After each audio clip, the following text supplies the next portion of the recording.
Hello everyone, this is Piyush Choubey and in this video जो last के कुछ दिन बचे हैं, ठीक है, बहुत बड़ा टाइम नहीं बचा, तो आपको लास्ट के 15 दिन ही बचे हैं। आपका सीपीओ का एग्जाम शेड्यूल है राइट 9 10 11 पे।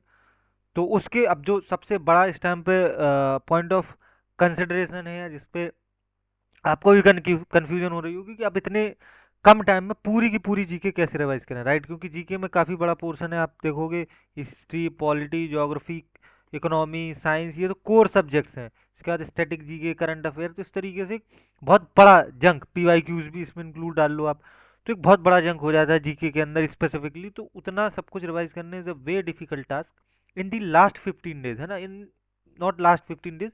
एक बहुत कम समय में इस पर अपन बात करेंगे कि कैसे सारी की सारी चीजों को रिवाइज कर सकते हो। This is what, right, 3R method. ये क्या है? Read, relate and revision. इस पे बात करेंगे, डीप डिटेल में बात करेंगे। हालांकि इस पे मैंने एक दो बार पीछे की एक दो वीडियो में बता भी चुका हूँ, बट वो कंबाइंड वीडियो थी, उसमें सारे सब्जेक्ट्स को मैंने बताया था, तो जीके पे इतना फोकस नहीं कर पाया था मैं स्पेसिफिकली। इसमें केवल जीके पे ही बात करेंगे कि जीके को कैसे मेनली अपन को रिवाइज करना है। 3R मेथड क्या है, इस पे बात करेंगे, ठीक है। तो देखो यार, लास्ट के 15 डेज हैं आपके पास सीपीओ के एग्जाम में, और उसमें जीके का अच्छा खासा वेटेज है ना, आप वेटेज को नकार नहीं सकते। 50 क्वेश्चन आपको जीके में मिलेंगे, और जो जब से सेक्शनल टाइमिंग आई, आपको एक चीज समझनी पड़ेगी, ठीक है, इसको अगर गौर से समझोगे डेफिनेटली एग्जाम में बेनिफिट होगा। समझो क्या, कि देखो सेक्शनल टाइमिंग है 30 मिनट आपको लगभग हर सेक्शन में मिले हैं। आप मैथ से जैसे सेगमेंट में, जिसमें स्पीड बहुत भयंकर मायने रखेगी, और सीपीओ के एग्जाम में जो मैथ्स आती है वो बहुत इजी आती है, ठीक है। पी वाई क्यू या अगर आप देखोगे तो आप देखोगे कि सिंप्लीफिक जो आपके बॉड मास रिलेटेड क्वेश्चन होते हैं, जिसमें बॉड मास का रूल लगता है, उसके एटलीस्ट 10 से 11 क्वेश्चन होते हैं, और वो बहुत ईजी क्वेश्चन होते हैं, उसमें ऐसा कोई बहुत तीर नहीं होता। सिमिलरली आपका जो कुछ अर्थमेटिक के क्वेश्चन होंगे, एडवांस के भी जो क्वेश्चन होते हैं डायरेक्ट फार्मूला बेस्ड होते हैं, तो इसमें ऐसा कोई ऐसा क्वेश्चन नहीं होता जिसमें आप लीड ले सको, ठीक है। और जो टफ क्वेश्चंस भी होते हैं वो फिर इतने टफ होंगे कि अगर आप 30 मिनट वाले पेपर में, जिसमें आपको 50 क्वेश्चन करने हैं, राइट, उसको अगर उनको बनाने जाओगे तो आपसे बड़ा बेवकूफ क्यों नहीं होगा, क्योंकि उसके अदरवाइज बहुत सारे इजी क्वेश्चन है जिनको आप बना सकते हो कम समय में, उनको छोड़ दोगे, ठीक है, अगर आप इन क्वेश्चन के पीछे जाओगे। तो मैथ्स में कुल मिला के मेरे कहने का मतलब है कि मैथ्स जैसे सेगमेंट में जब सेक्शनल टाइमिंग आ गई, पहले क्या होता था, सेक्शनल टाइमिंग नहीं होती थी, तो अब जीके में जो क्वेश्चन का टाइम है वो आप यहाँ डिवोट करके इन वाले क्वेश्चन को बना लेते थे और स्कोर बढ़ा लेते थे। रीजनिंग में भी सेम करते थे।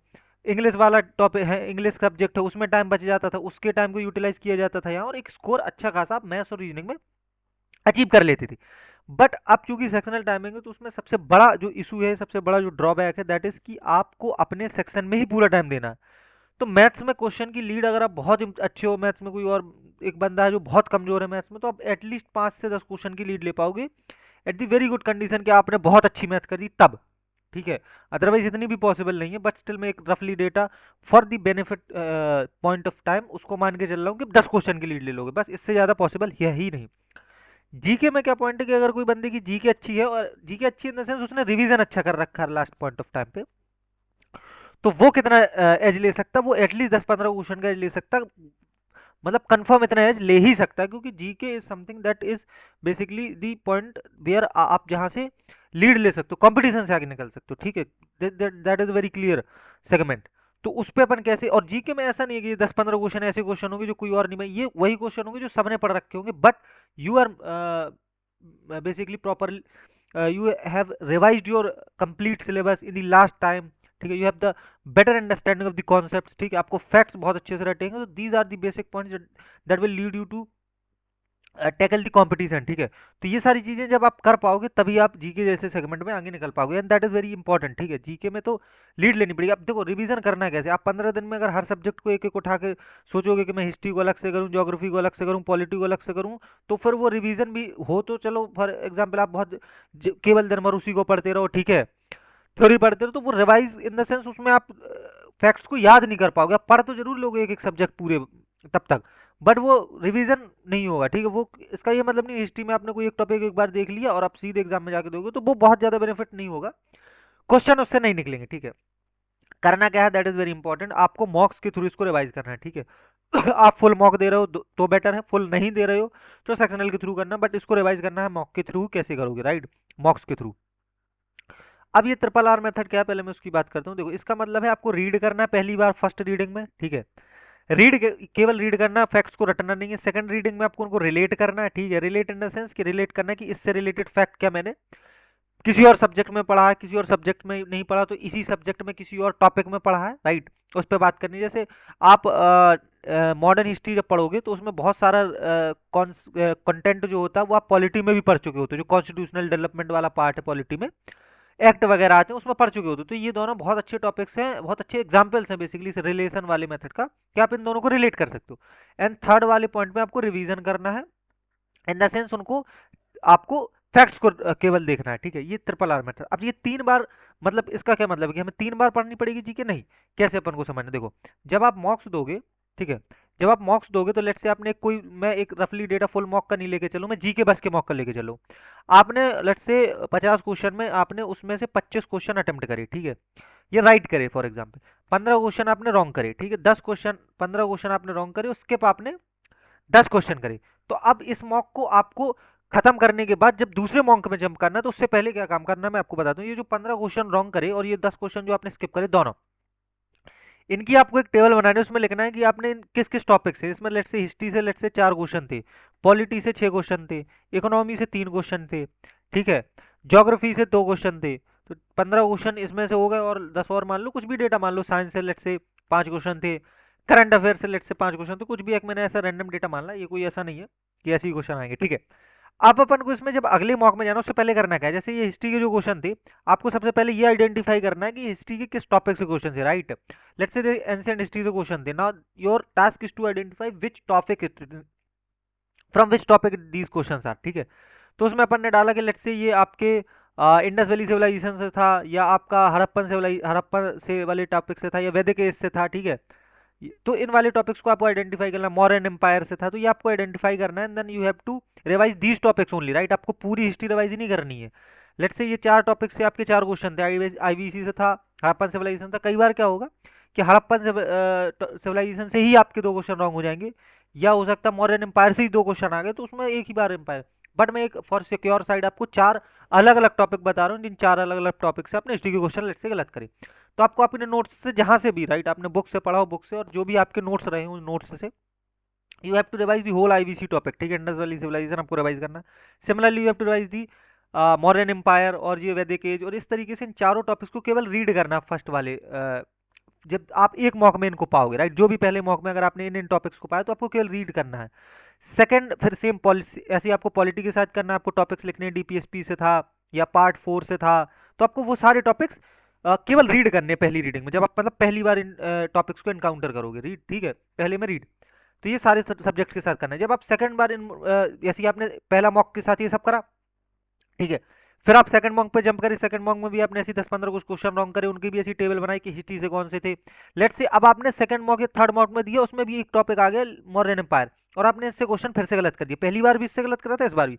अब जब आपने इसको गलत करा, अब आपको रिलेट वाला टॉपिक अपना, राइट, अब आपको उसको रिलेट करना है कि यार इस तरीके के, जैसे मौर्यन एम्पायर में कोई एक डेट है, लेट्स से 946 BC कोई एक डेट है, ठीक है। इस डेट को अब आपको उनको रिलेट करना है अन्य सब्जेक्ट से, कि इस डेट से रिलेटेड क्या, मैंने ज्योग्राफी में कोई फैक्ट पढ़ा था, डेट से रिलेटेड ज्योग्राफी पॉलिटी में तो फैक्ट्स नहीं होंगे, होंगे भी तो वो फिर बहुत मॉडर्न डेट के होंगे, 19 के आसपास के होंगे, तो बट मैं एक रफली डेट आपको समझा रहा हूँ कि कैसे करना है। तो लेट्स से अब इस डेट से रिलेटेड क्या मैंने मॉडर्न, अच्छा चलो पॉलिटी ज्योग्राफी में नहीं पढ़ा, बट हिस्ट्री में क्या मैंने कोई और एंशिएंट हिस्ट्री में किसी और टॉपिक में पढ़ा, आईबीसी में तो नहीं ये डेट पढ़ी, तो इस तरीके से इसको रिलेट करना है। उससे क्या होगा कि एक टाइम में आप बहुत सारे जो सब्जेक्ट्स हैं या टॉपिक्स हैं उनको रिवाइज कर पाओगे, ठीक है, सेकंड रीडिंग में।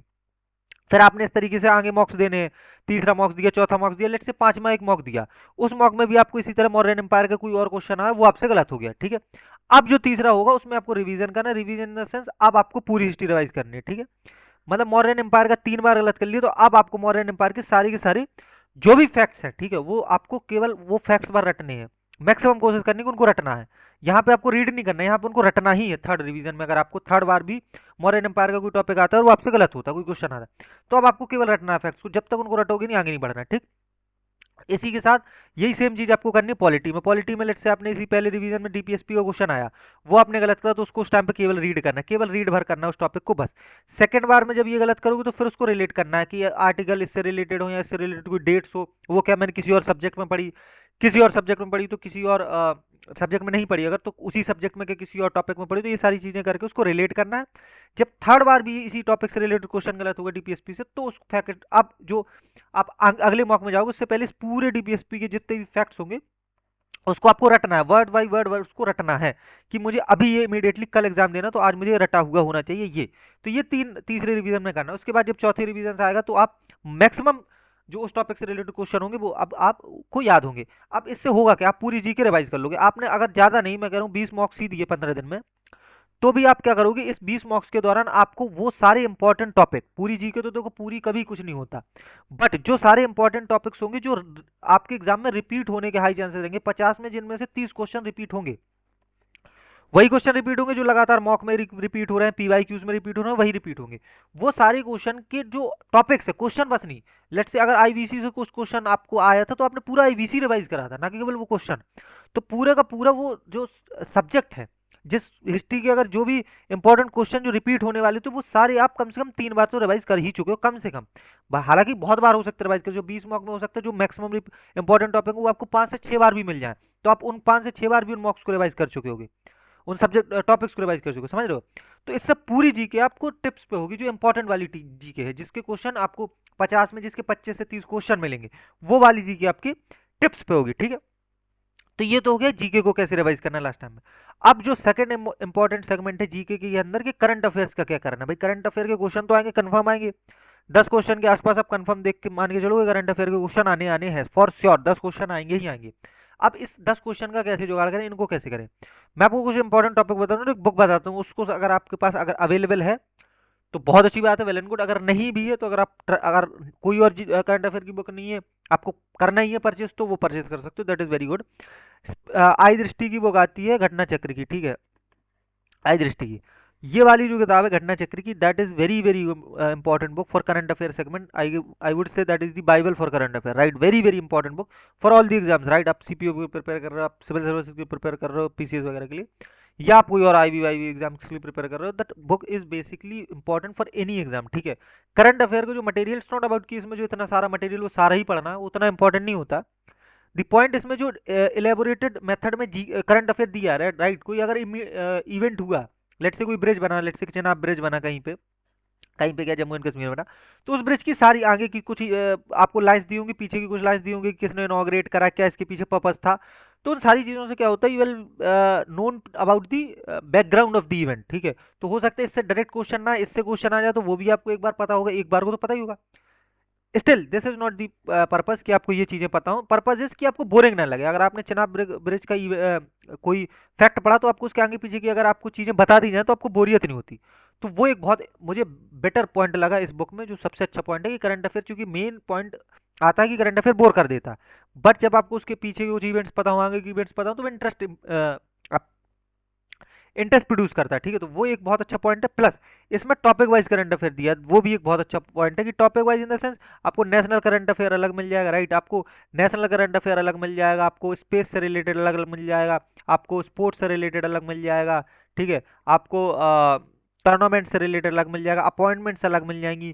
तो आप इनके हिसाब से जो इंपॉर्टेंट सेगमेंट है एसएससी के अंदर, जैसे अपॉइंटमेंट्स हो गया, उनसे क्वेश्चन बहुत हाई चांसेस रहते हैं आने के, ठीक है, स्पेस से क्वेश्चन हो गया, ठीक है, स्पोर्ट्स से क्वेश्चन बहुत आते हैं, ठीक है, नेशनल अफेयर से क्वेश्चन आने के चांसेस रहते हैं, ठीक है, नेशनल अफेयर से क्वेश्चन आंसर आने से रहते हैं, बुक्स एंड ऑथर से क्वेश्चन आंसर, जो नई बुक्स रिलीज हुई हैं उनसे क्वेश्चन ऑथर से, प्लस अवार्ड से चांसेस बहुत रहते हैं कि अवार्ड से क्वेश्चन आया। तो ये सारी जो हाई फ्रिक्वेंट टॉपिक्स है जिनसे क्वेश्चन आते हैं, आपको ज़्यादा आपको नहीं करना। अगर आपको मेरी बात भी नहीं माननी तो आप गूगल में जाकर सर्च कर देना current affair weightage in CPU 2024, तो सीपीयू 2024 में डालना, उसमें करंट अफेयर का वेटेज आपको देखने को मिल जाएगा टॉपिक वाइज, इसमें डाल देना, ठीक है, टॉपिक वाइज वेटेज। तो आप देखोगे उसमें ही आपको पता चल जाएगा कि किन किन टॉपिक से मैक्सिमम क्वेश्चंस आए हैं, ठीक है, वही प्रोबेबिलिटी है कि इस साल भी होगा।